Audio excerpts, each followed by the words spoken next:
जे जे न देखे कवी ते ते देखे रवी, आता तसंच तुम्ही पत्रकार पाहू लागलेले आहेत.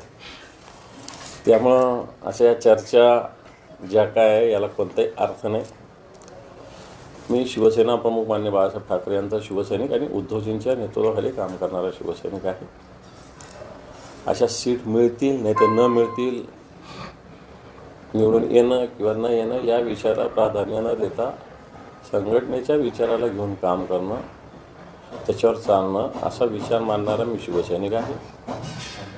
हा एवढं ठीक आहे की संघटनेच्या प्रमुखाकडं हट्ट करण्याचा मला अधिकार आहे, मला आग्रह धरण्याचा अधिकार आहे. शेवटी ते जे निर्णय घेतील तो मान्य करणं हे सुद्धा माझं कर्तव्य आहे. आणि मला वाटतं या सगळ्या गोष्टी संघटनेत होत आहेत. पक्षप्रमुख तेवढंच आमच्या म्हणण्याला महत्त्व देतात आणि आम्ही त्यांनी सांगितलेल्या आदेशाचं कर्तव्याचं तंतोतंत पालन